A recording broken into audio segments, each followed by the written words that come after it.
12 जनवरी को स्वामी विवेकानंद का जन्म दिवस था। युवा दिवस के रूप में सारे देश के अंदर इसको संपन्न किया जाता है। स्वामी विवेकानंद 12 जनवरी 1863 को जब वो इस संसार में आए, बहुत बड़ी क्रांति, एक समर, महासमर हो के हटा था। 1857 की क्रांति के बाद का जो दृश्य था, एक और तो अंग्रेज ये मैसेज दे रहे थे कि आतंक का, भय का, खौफ का, अत्याचार का, अन्याय का एक ऐसा शासन स्थापित किया जाए कि कोई भारतीय 1857 की इस क्रांति के बाद कुछ सोच ही ना सके कि अंग्रेजों के खिलाफ खड़ा भी हुआ जा सकता है। कितने ही लोग उस क्रांति के अंदर मारे गए थे, कितने ही फांसी के तख्ते के ऊपर हमेशा की नींद सो गए, कितनों को देशन काला मिला। बहुत कुछ वो इसलिए कर रहे थे, एक आतंक का माहौल खड़ा कर रहे थे कि रोंगटे खड़े हो जाएं कि अगर ऐसा किया, अगर बोले तो जुबान काट दी जाएगी, उठाओगे सर तो कलम कर दिया जाएगा, हिलोगे तो सीखचों में बंद कर दिया जाएगा। इस माहौल के अंदर 1857 की क्रांति होके हटी है। 12 जनवरी 1863 को नरेंद्र नाम का ये बालक कलकत्ता में जन्म लेता है। पिताजी बारेट लॉ है, अच्छे बड़े वकील हैं, घर में संपन्नता है, सब प्रकार का ठीक ठाक से चलता हुआ ये बालक बड़ा हो रहा है, नटखट है, तीक्ष्ण बुद्धि वाला है। कई तरह की शंकाओं और समाधान के साथ ये बच्चा आगे बढ़ रहा है। मैं बहुत डिटेल में तो नहीं लूंगा, लेकिन इतना ही हम समझ लें कि एक मुख्य बात जो उनके बारे में हमेशा से जानी जाती है और उनके बारे में सारे विश्व में प्रसिद्ध है, ये बालक सबसे पूछता, क्या आपने भगवान को देखा है? साधु संत महात्माओं से पूछता, अच्छे बड़े बड़े विद्वानों से पूछता, आपने भगवान देखा है? कहीं से भी संतोषजनक उत्तर नहीं मिल रहा था। उसी कलकत्ता में किसी ने बताया कि एक दिव्य आत्मा, ऐसे एक संत जो बाहर बहुत कम निकलते हैं, कोई प्रवचन भी विशेष रूप से वो नहीं देते, लेकिन वो अपने ही उसमें रहते हैं। जाओ नरेंद्र उसको मिलो। नरेंद्र वहां पहुंच जाते हैं और जब ये प्रश्न करते हैं रामकृष्ण परमहंस वो दिव्य आत्मा जो सांसारिक बातों से दूर और लोगों के सामने कोई बहुत ज्यादा नहीं आते हैं, जैसे ही एंटर किया तो उस दिव्य आत्मा स्वामी रामकृष्ण परमहंस के मुंह से निकलता है, आओ नरेंद्र। वो हैरान कि मेरा नाम इनको कैसे पता? आओ, मैं तुम्हारी प्रतीक्षा कर रहा था।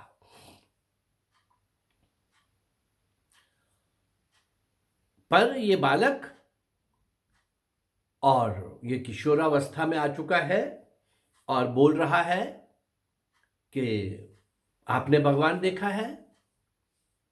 हां, देखा है, और ऐसे ही देखा है जैसे मैं तुम्हें देख रहा हूं। अब इससे पहले कि वो बोलते कि मैं तुम्हें दिखा भी सकता हूं, इसकी आवश्यकता नहीं पड़ी।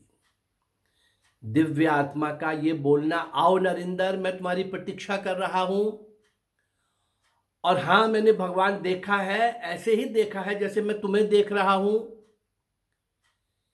इन शब्दों से वो जो वेव्स निकली, जो संदेश निकला, जो लहरें इस बालक, इस किशोर को छू गईं, अंदर तक चली गईं, आगे कुछ पूछने की आवश्यकता नहीं रही। और अभी तक का जो इनका मुख्य प्रश्न था, उस प्रश्न का उत्तर इनको मिल गया।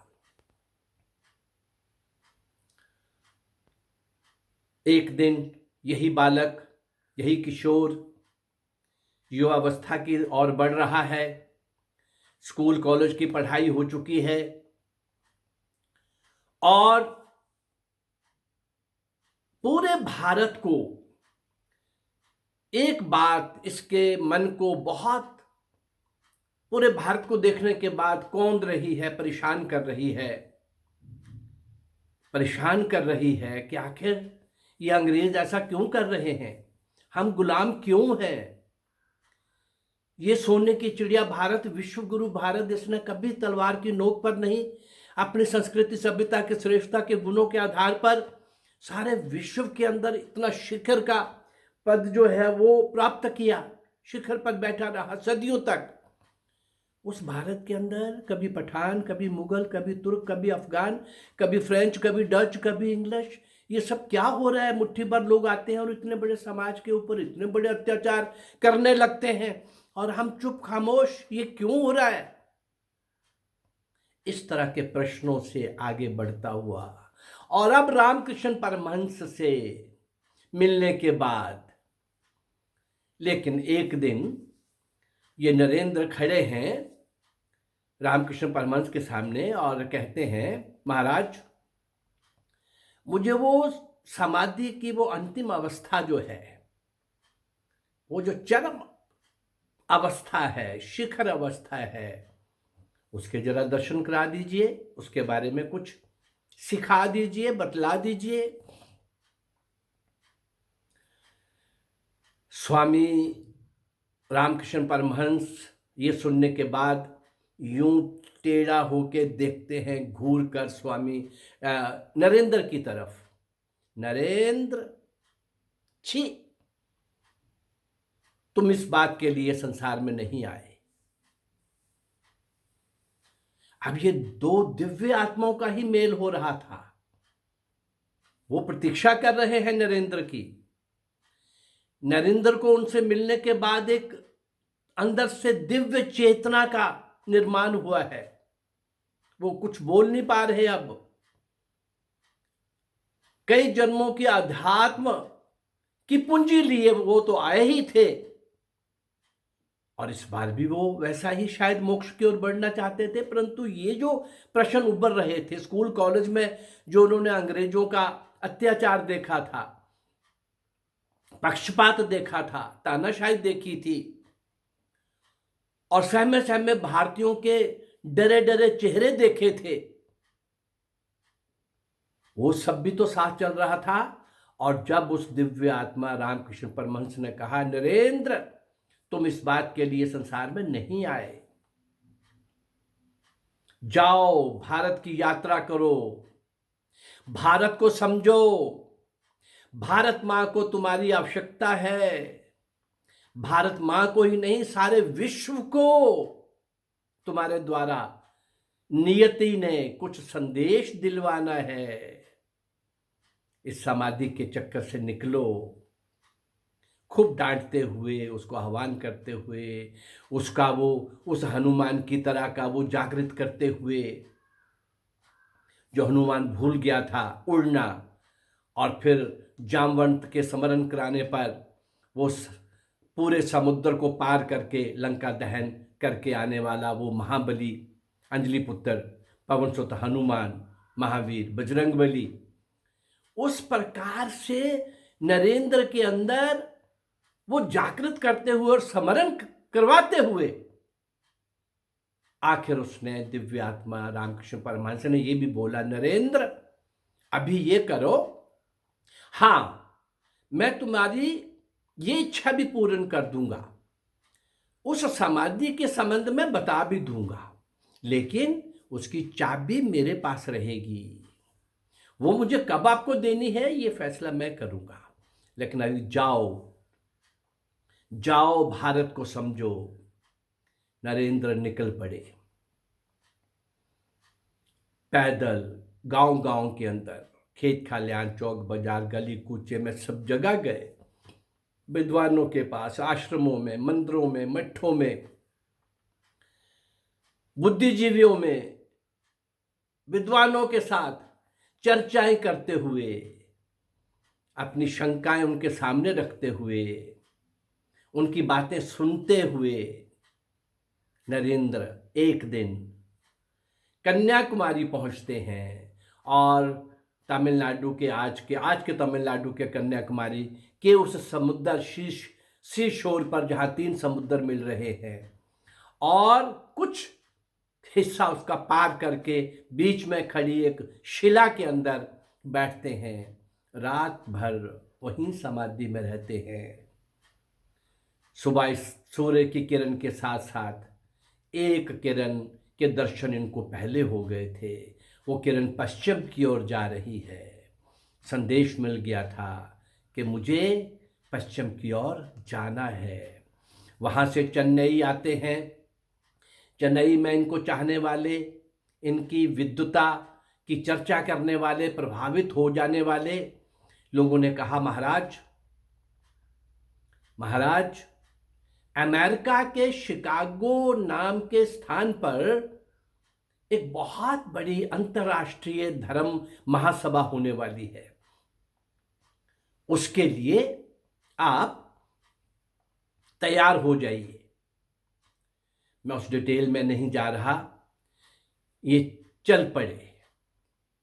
वो जुलाई में होनी थी, जुलाई में वहां पहुंच गए। कोई जानता नहीं है, वहां का न्योता इनको नहीं है, निमंत्रण इनको नहीं है, और 2 महीने पहले पहुंचने के कारण कुछ भी अपने पास उस प्रकार का नहीं है कि कैसे जीवन निकलेगा। और सितंबर तक 2 महीने।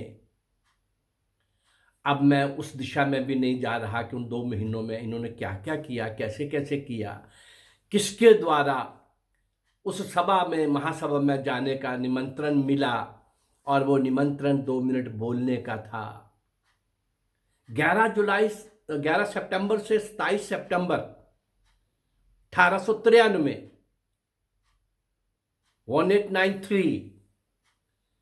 1863 में इनका जन्म होता है। और ये 11 से 27 सितंबर में होने वाले 7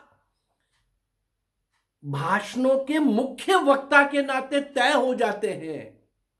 पहले ही संबोधन में बहनों और भाइयों, इस संबोधन के साथ जब शुरुआत करते हैं, तालियों की गड़गड़ाहट के बीच में ये आगे बढ़ते हैं।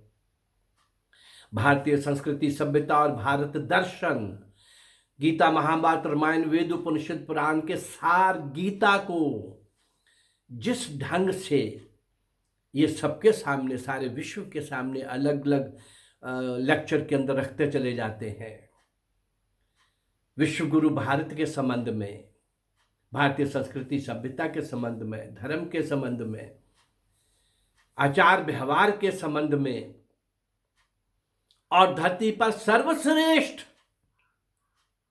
इस दर्शन के संबंध में अलग अलग भाषणों में अलग अलग विषयों पर बोलते हुए, मानवता के लिए, धर्म और मत के लिए कई तरह की परिभाषाएं करते हुए ये आगे बढ़ते हुए 27 सितंबर के अंतिम भाषण में जब वो वहां से निकलते हैं, पूरे भारत की संस्कृति सभ्यता की पताका फहराने के बाद 12 यूरोपियन कंट्रीज के अंदर इनको निमंत्रण मिलते हैं, वहां जाते हैं। उसके बाद ये भारत आ रहे हैं। मैं संक्षेप में अब ले रहा हूं। भारत आते हैं तो शिप से उतरते ही समुद्र के किनारे बिछी रेत में लोटपोट होने लगते हैं और जो स्वागत के लिए आए हुए लोग हैं वो पूछते हैं, महाराज ये आप क्या कर रहे हैं? अरे क्या कर रहा हूं, भारत मां की गोद में खेल रहा हूं। बहुत देर के बाद आया हूं। थोड़ा सा गंभीर हो गए और बोले, मैं जब गया था तो ये भारत मां मेरे लिए श्रद्धेय थी, आदरणीय थी, परंतु अब इतना सारा विश्व घूमने के बाद और आने के बाद, यहां पांव रखने के बाद मुझे ऐसा लग रहा है कि ये भारत मां मेरे लिए पूज्य है। इसी भारत के द्वारा विश्व कल्याण पहले भी हुआ है, इसी भारत के द्वारा विश्व कल्याण अब भी होगा। इस मिशन के साथ स्वामी विवेकानंद, ये एक लंबी यात्रा है, उनको स्वामी विवेकानंद का नाम कहाँ किसने दिया, किस किस राजा महाराजा को वो यहाँ भी मिले, किस किस ने कैसा कैसा सहयोग किया, ये एक अलग विषय है। लेकिन वो भारत में आने के बाद वो बड़े क्लियर थे, स्पष्ट थे विजन में और अपने मिशन में कि मुझे क्या करना है। रामकृष्ण मठ और रामकृष्ण मिशन, इन दो संस्थाओं का निर्माण करते हुए युवाओं को साधु संत महात्मा बनने की प्रेरणा देते हुए, और जो बन गए हैं उनको ठीक दिशा में शिक्षित करते हुए, और इस प्रकार अपने भारत के अंदर आई हुई कमियों को वो ध्यान देना चाहते थे। आते ही उन्होंने एक बात कही कि भारत विदेशी सेनाओं से हारकर गुलाम नहीं हुआ। भारत अगर गुलाम हुआ तो अपने ही गद्दारों के कारण। और इस प्रकार देश के अंदर देशभक्ति का अभाव देख रहे थे। अभी भी बहुत कुछ बचा हुआ था इस देश के अंदर। नालंदा तक्षशिला के साथ सब कुछ बह नहीं गया था। नालंदा तक्षशिला को जलाने के बाद, गजनी गौरी के, औरंगजेब के अत्याचारों के बाद, ऐसे अनेक आघातों और प्रतिघातों के बाद भी बहुत कुछ बचा हुआ है। मुझे समेटना है, इसको ठीक करना है। दुखी थे वो इस देश की जात पात की इस अवस्था पर, जो छूत अछूत के चक्कर में उलझ गई थी। सब जगह बोलते, अरे अछूत तो हमारे शास्त्रों में कहीं ये शब्द ही नहीं आया। कीड़ी मकोड़ी को, चींटी को खिला के खाने वाला ये समाज, पशु पक्षी को दे के खाने वाला ये समाज, सेवा से बड़ी भक्ति कोई नहीं, परमार्थ से बड़ा पुण्य कोई नहीं। एक किसान भी इस बात को अच्छी तरह से जानता है।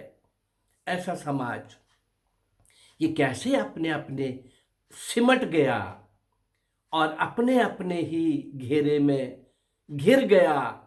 विदेशी आते गए और वो कहां से कहां पहुंच जाते रहे। सिंध पार करके सोमनाथ मंदिर तक पहुंच जाते रहे। खेत में हल चलता रहा, संत प्रवचन देता रहा, कर्मकांड होता रहा, निजी वीरता की कहानियां खूब चलती रहीं। लेकिन भारत मां कटती भी रही, लुटती भी रही, कराहती रही, पीड़ा से सिसकियां भी लेती रही। और भारत मां का ये पुत्र रूप समाज अनसुनी करता रहा, अनदेखी करता रहा। मुझे इसको पहले ठीक करना है। अपने भारत के अंदर आई हुई कुरीतियों पर बोलते हुए, उनको ठीक करते हुए, हर क्षेत्र, हर वर्ग के लोगों को प्रेरित किया, आह्वान किया। नौजवानों के लिए संदेश देते हुए क्या कहा? अरे पढ़ लेंगे गीता। गीता पहले भी पढ़ी जा रही है, आगे भी पढ़ी जाएगी, वो अमर है, वो संदेश है। लेकिन गीता पढ़ने के लिए पहले अपनी बॉडी तैयार करिए, उसको स्वस्थ बनाइए। स्वस्थ शरीर, मन और बुद्धि के अंदर गीता आ पाएगी। ऐसे तो लाल कपड़े में पाठ करके, नमन हो करके हो गई गीता। उस महाभारत के बहुत बड़े संदेश हैं। वो स्वाध्याय करके, मनन करके, उन संदेशों को लेकर के इन विदेशियों और विधर्मियों के खिलाफ लड़ना होगा, जूझना होगा, संघर्ष करना होगा। इस प्रकार का संदेश देते हुए नौजवानों के लिए, महिला सशक्तिकरण के लिए, अरे भगवान कहीं है कि नहीं है, ये चर्चा का विषय नहीं है। जिसको मानना है वो माने, जिसको नहीं मानना वो नहीं माने। परंतु जो मानते हैं उन्होंने भी देखा नहीं, पर धरती पर जीता जागता, चलता फिरता कोई भगवान अगर नजर आ सकता है तो वो मां है, वो मां है। ऐसी प्रेरणादायक आह्वान करते हुए कुरीतियों को ठीक करने की तरफ, सोच ठीक करते हुए, दृष्टिकोण ठीक करते हुए स्वामी जी आगे बढ़ रहे थे। और तो और जो रामकृष्ण मठ बना, रामकृष्ण मिशन बना, उसके अंदर आने वाले साधु सन्यासियों को भी बहुत फटकारते, बहुत डांटते, ये तुम कर क्या रहे हो, ये इतनी लंबी चौड़ी पूजा को और इतने लंबी चौड़ी समाधि को और इतने सारे दिखावे को और वस्त्र भगवे पहन लेने से तुम्हारा काम हो गया क्या? उनको भी कहते और भारत मां के लिए उनको भी जागृत करते, उनको भी देश की उस अवस्था पर गांव-गांव में जाकर के प्रचार करने के लिए बोलते, समाज को जागृत करने के लिए बोलते। और बड़े बड़े आश्रमों में बैठे बैठे बड़े बड़े मठाधीशों को, महामंडलेश्वरों को, शंकराचार्यों को बोलते, निकलो इस आश्रम की चार दीवारी से बाहर, समाज घट रहा है, देश लुट रहा है, भारत मां कट रही है, निकलो बाहर। ये समाज नहीं रहेगा तो तुम कहां जाओगे? तुम्हें मानने वाला ये समाज नहीं रहेगा तो तुम्हें आदर, सत्कार, मान कहां से मिलेगा? आपकी मर्यादा का क्या होगा? और अगर देश नहीं बचेगा तो हम कहां बचेंगे? और देश के अंदर, अपने देश में जो अपनी भारत मां की रक्षा नहीं कर सकते, हम अपने अस्तित्व की रक्षा नहीं कर सकते, तो ऐसे ढोंगी लोगों की हमें जरूरत नहीं है। पहले वो संत जिन्होंने भक्ति के साथ देशभक्ति को जोड़कर देश की दसों दिशाओं में, विश्व की दसों दिशाओं में ज्ञान का प्रचार प्रसार करते हुए, लेकिन इस भारत मां की स्वतंत्रता के लिए प्रत्यक्ष और अप्रत्यक्ष लोग तैयार करके वो चले गए, बड़ी अल्प आयु में, छोटी आयु में। 12 जनवरी 1863 में वो संसार में आ रहे हैं और 4 जुलाई 1902, 40 वर्ष भी नहीं, इतनी सी अल्प आयु में इतना महान मिशन सामने रख के वो जब गए, उस समय प्रेरणा लेके काम करने वाले तो थे ही थे, लेकिन उसके बाद भी, उनके संसार से चले जाने के बाद भी बहुत सारे क्रांतिकारियों ने उनके जीवन से प्रेरणा लेकर, उनकी पुस्तकें पढ़कर अपने आप को इस स्वतंत्रता रूपी महायज्ञ के अंदर आहूत कर दिया, समर्पित कर दिया। स्वामी विवेकानंद अल्पायु में चले गए। कौन कितना जिया ये महत्वपूर्ण नहीं है, कौन कैसे जिया ये महत्वपूर्ण है। और वो स्वामी जी दिखा गए कैसे जीना है। आगे भी बहुत वर्षों तक, आज तक आगे भी वो एक ऐसे प्रेरणा स्रोत बन गए, आकर्षण का केंद्र बन गए। केवल विद्वान होना, आध्यात्मिक प्राणी तो वो थे ही, परंतु भारत बार बार घूमने के कारण और भारत की बहुत सारी समस्याओं से सीधा जूझने के कारण और उनका समाधान देने के कारण वो भारत के हर वर्ग की समस्या से परिचित थे। वो आध्यात्मिक पुरुष तो थे ही, परंतु वो भारत की सामाजिक अवस्था, उस समय भारत जिस दौर से गुजर रहा था वो, और भारत का गौरवमय अतीत, और उस समय का आतंकित वर्तमान, लेकिन वो एक अच्छे भविष्य की कामना कल्पना करते हुए कर्मयोगी की तरह अल्पायु में जिस प्रकार से संघर्षरत रहे, भारत ही नहीं सारी दुनिया के अंदर जिन भारतीयों के लिए अंग्रेजों के द्वारा ये कहा जाता था, अरे भारतीय लोग वो तो अनपढ़ हैं, जाहिल हैं, जंगली हैं, जानवर हैं, उनको एटिकेट्स नहीं है, उनको मैनर्स नहीं है। ये उस भारत की बात करते थे अंग्रेज। यहाँ नालंदा और तक्षशिला में पढ़ने के लिए सारे विश्व से विद्यार्थी आते थे। चलिए, आज मुझे अपना संबोधन जो है वो और लंबा नहीं करना। एग्रीकल्चर यूनिवर्सिटी जम्मू के अंदर 1 घंटे का संबोधन आपकी यूट्यूब में गया है, लेकिन वो आवाज़ ठीक से ना बनने के कारण फिर मैंने एक और रिकॉर्डिंग की 30 मिनट की, पर उसकी आवाज़ कहीं आई ही नहीं। इसके कारण आज मैं इस छोटे से संबोधन में इतना ही कहना चाहता हूँ कि वो स्वामी विवेकानंद की एक परम शिष्य